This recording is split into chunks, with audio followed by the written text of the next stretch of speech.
Radhe Radhe, good morning. कैसे हैं आप सब लोग? आई होप कि सब बहुत अच्छे होंगे। आप सभी का वेलकम है मेरे एक नई ब्लॉग में। तो आज के ब्लॉग की शुरुआत हो रही है सुबह नाश्ते के बाद, और किचन की हालत आप देख सकते हैं बहुत ख़राब है। तो मैं लग गई हूँ काम में, और सबसे पहले मैंने धोए बर्तन, जितने भी नाश्ते के बर्तन थे उनको मैंने सबको क्लीन किया। और यहाँ पे आरुष पता नहीं मेरे से कुछ पूछ रहा था, तो उसको मैं बता के भेज दिया है मैंने उसको। तो यहाँ पे हो रखे थे ढेर सारे बर्तन, और शुरुआत मैंने बर्तनों से की, क्योंकि जब तक ना सिंक खाली नहीं रहता है ना, तब तक पूरा किचन बिल्कुल मैसी लगता है। वैसे भी अभी किचन तो मैसी हो ही रहा है, क्योंकि घर से आने के बाद ना मैंने किचन क्लीन नहीं किया है। तो मैंने कहा आज मैं थोड़ा बहुत ना किचन को क्लीन कर देती हूँ, क्योंकि अभी मेरे पास थोड़ा बहुत टाइम था और किचन भी गंदा हो रहा था। और जब तक ना मेरा किचन मुझे अच्छे से क्लीन नहीं दिख जाता है ना, तो काम करने में मज़ा नहीं आता है। तो पूरी चीज़ें साफ़ सुथरी होती हैं तो ना काम करने में भी अच्छा लगता है, सब चीज़ें अच्छा लगता है, सब चीज़ों को देखने में। तो मेरा तो यही रहता है। आप लोग बताना आपको कैसा लगता है, अपना किचन कैसे रखना पसंद है आप लोगों को? वैसे तो सभी को क्लीन रखना ही पसंद होता है। कंचना भी आई हुई थी किचन में पानी लेने के लिए, और इसके बाद मेरे बर्तन भी धुल चुके हैं, और एक एक करके ना मैंने इनको अच्छे से पानी से धो के कर दिया है सेट। तो इसके बाद फिर मैं लग गई थी अपने मेन काम में। और किचन मेरा इतना ज़्यादा गंदा हो रहा था ना, क्योंकि 1 महीने से घर छोड़ा हुआ था, तो बहुत ज़्यादा हालत ख़राब थी किचन की। थोड़ा बहुत तो मैं कर ही रही थी, लेकिन जो अच्छे से क्लीनिंग होती है ना वो नहीं कर पा रही थी। तो डीप क्लीनिंग तो नहीं कहूँगी मैं इसको, क्योंकि डीप क्लीनिंग के लिए तो पूरा किचन खाली करना पड़ता है।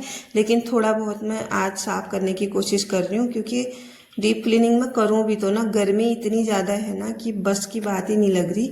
तो थोड़ा बहुत जहाँ जहाँ मुझे काम पड़ता है, जहाँ जहाँ मेरी मतलब की चीज़ें हैं, उनको तो क्लीन करूँगी ही। तो सबसे पहले ना मैंने फ्रिज का जो ऊपर वाला हिस्सा होता है ना, उसको अच्छे से पोंछ लिया है, उसमें डस्टिंग कर ली है। और इसके बाद सारी चीज़ों को मैंने उठा लिया है स्लैब से। और कुछ चीज़ें तो इसमें ऐसी हो रही थी कि पूछो भी मत, इतनी ख़राब हो रही थी। तो उसके बाद ना मैंने इस छोटे से टब में ना सर्फ का पानी बना लिया था, और अच्छे से पूरा मतलब जितना स्लैब है टाइल्स है ना, अच्छे से घिस घिस के धो ली थी। और इसके बाद फिर इनको पोंछ लिया था ड्राई कपड़े से।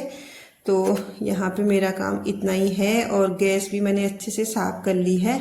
और इसके बाद ना चिमनी को देखा, तो चिमनी की हालत ऐसी ख़राब हो रही थी, मैं बता नहीं सकती हूँ आपको। आप देख सकते हैं जो इसका ट्रे है ना, इसमें भी इतना ज़्यादा ऑयल जमा हो रहा था और इतना चिपचिपा।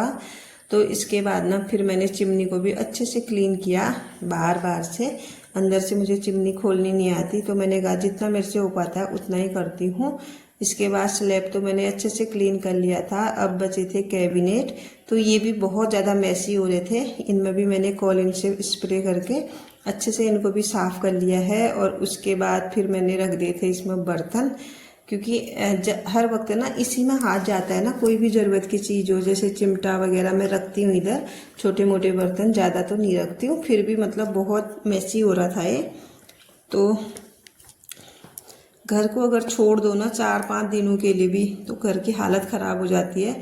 यहाँ तो मैं 1 महीने में लौटी हूँ, तो आप समझ सकते हैं मेरा घर कैसा हो रहा होगा। तो आजकल ब्लॉगिंग का भी टाइम नहीं मिल रहा, क्योंकि सफाई में रह जा रही हूँ मैं। तो फिर मैं सोच रही हूँ कहाँ कैमरा सेट करूँ, इतना टाइम कहाँ लगाऊँ। इसीलिए ना थोड़ा मैं ब्लॉग भी नहीं डाल पा रही हूँ आजकल, इसी चक्कर में, सफाई के चक्कर में। और यहाँ पे ना मेरी सफाई भी हो गई है इस वाले कैबिनेट की। तो अब इसमें मैं अच्छे से रख दूंगी बर्तन। तो सबसे पहले ना मैंने यहाँ पे रख दी है एक छन्नी, जिससे मैं ऑयल छानती हूँ। और इसके बाद फिर ये कटोरे हैं छोटे छोटे मेरे, इनको मैं भगवान जी के भोग के लिए लाई थी और उसी में यूज करती हूँ। तो अलग से रखे हैं। उस वाले सेक्शन में ना मैंने कान्हा जी के बर्तन, टिफ़िन वगैरह सब कुछ रखा हुआ है। तो एक साइड को चम्मच वगैरह रख दिए हैं, अच्छे से सेट कर लिए हैं।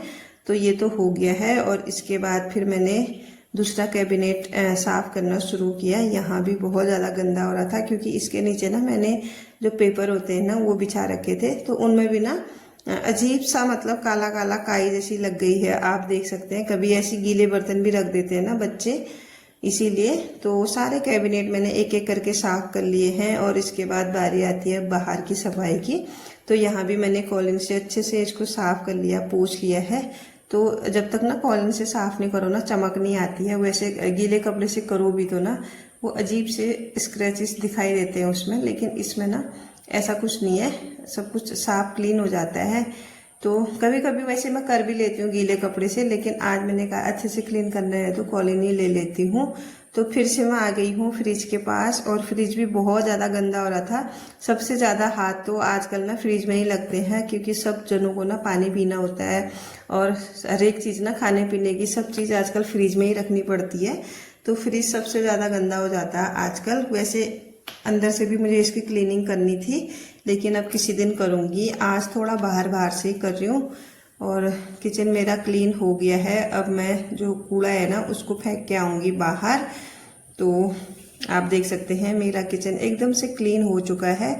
अब जाके थोड़ा सा मन ठीक रहा मेरा, मतलब अच्छा लग रहा है, अच्छी फीलिंग आ रही है। नहीं तो किचन गंदा होता है ना, मुझे सबसे ज़्यादा गंदा लगता है। और सबसे बड़ी बात तो मुझे अपने कान्हा जी के लिए भोग बनाना होता है ना, उसके लिए तो साफ सफाई का ना बहुत ध्यान रखना पड़ता है। तो जी यहाँ पे मैं तोड़ के लाई थी सुबह अपने किचन गार्डन से भिंडी, तो इनको भी धोना था मैंने। और लास्ट में मैं ये वाली भिंडी धो के रख दूंगी और शाम को आज इसी की सब्जी बनाऊंगी, क्योंकि मुझे भिंडी बहुत पसंद है। वैसे थोड़ा बहुत आजकल खाने में अच्छी लगती है, फिर ना ये बाद में बहुत लेट तक रहती है तो फिर मन नहीं करता खाने का। जैसे नया नया है ना आजकल भिंडी का सीजन है तो अच्छा लगता है खाने। आज ना मौसम सुबह से ही खराब था, कभी धूप आ रही कभी बारिश आ रही, और जैसे ही मैंने अभी ना किचन साफ करके कपड़े धोए और छत पर लेके आई, वैसी बारिश फिर से स्टार्ट हो गई है। मौसम बहुत खराब हो गया है और तेज तेज बारिश भी होने लगी है, आप देख सकते हैं।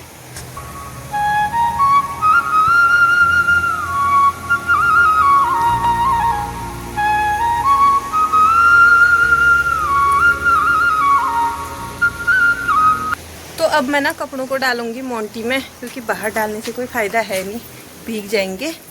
तो यहाँ पे फैला देती हूँ मैं ना। आज बेडशीट वगैरह सारी धो दी, क्योंकि मुझे लगा सुबह धूप आएगी, लेकिन सुबह तो ठीक ठाक मौसम था और हमेशा की तरह, लेकिन थोड़ी देर बाद ना यहाँ बारिश स्टार्ट हो गई। तो क्या ही कर सकते हैं, बरसातों में बरसात भी होनी ज़रूरी है। तो थोड़ी देर के लिए ना मैंने इनको फिर मोंटी में फैला लिया था, लेकिन धूप आ गई थी 2-2:30 बजे। तो खाना खाने के बाद दोपहर के ना फिर मैंने इनको डाल दिया था और छत में। तो सुबह के जो धुले हुए कपड़े थे ना वो तो थोड़े बहुत सूखे थे, लेकिन जो अच्छे से सूखते हैं ना, ड्राई रहते हैं, वैसे नहीं हो रहे थे। तो आज सुबह से ही मौसम थोड़ा बहुत गड़बड़ कर रहा था। और आजकल ना कपड़े भी, जितना गीले कपड़ों को इकट्ठा करके रखोगे ना 1-8 घंटा भी, उनसे ना स्मेल आने लगती है। पता नहीं बरसातों का पानी ऐसा क्यों होता है, थोड़ी बहुत भी अगर गीले कपड़े रह जाए ना उनसे स्मेल आनी स्टार्ट हो जाती है। तो मैंने कहा थोड़ा बहुत भी फैला दूंगी ना तो स्मेल नहीं आएगी। फिर उसके बाद जब भी धूप निकलेगी दोपहर में मैं डाल दूंगी।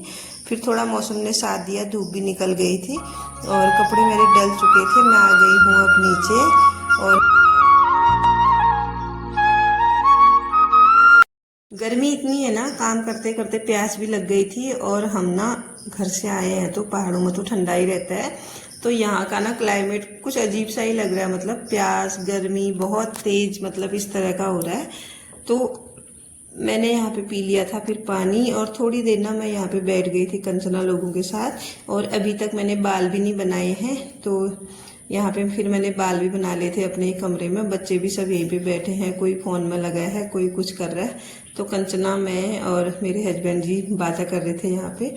हस्बैंड जी कमरे में कम आते हैं। और इसके बाद फिर मैंने बनाए बाल, और फिर से थोड़ी देर में बैठी इनके साथ, फिर बनाया मैंने खाना।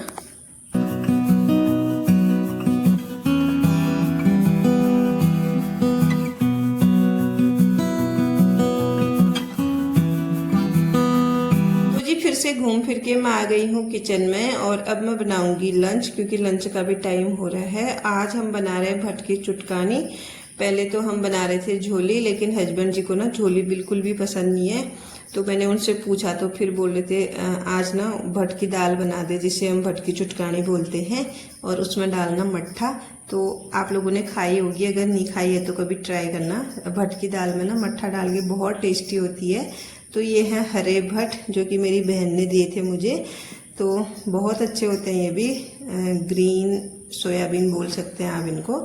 तो इसको मैंने अच्छे से भून लिया था और उसके बाद डाल दिया था प्याज। तो दाल मैंने पकने को छोड़ दी है। और आज ना मैंने दूध भी गर्म नहीं किया था क्योंकि सुबह मैं सफाई में लग गई थी, तो दूध लेट हो गया मेरा गर्म करना और इसका मुझे नुकसान भी भुगतना पड़ा क्योंकि जैसी ना ये दूध लेट हो गया था, फिर मैंने इसको गर्म करने को रखा, ये दूध पूरा फट के ख़राब हो गया था। फिर मैंने इसका ना पनीर बनाया, फेंक तो नहीं सकते थे, मैंने कहा चलो जो भी हो गया, अब जो होना है वो तो हो ही गया, अब इसका फेंक तो नहीं सकते, थोड़ा पनीर बनाया तो पराठों के काम आ जाएगा। आप देख सकते हैं पूरा दूध फट चुका था।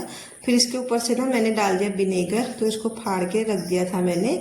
और खाना मेरा बनके हो गया है रेडी। अब मैं काटती हूँ प्याज। आज सैलेड में सिर्फ प्याज है, तो आज प्याज ही काटेंगे। वैसे भी भटके दाल जो होती है ना, उसके साथ कच्चा प्याज ही बहुत अच्छा होता है। तो जी आप लोग भी आइए, गर्मा गर्म लंच कीजिएगा मेरे साथ।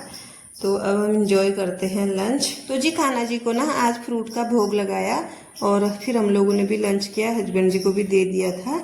और आज के लिए इतना ही, मिलती हूँ किसी नेक्स्ट ब्लॉग में, तब तक के लिए bye bye everyone, thanks for watching. और अगर चैनल पे नए हैं तो प्लीज़ चैनल को लाइक शेयर सब्सक्राइब कीजिएगा।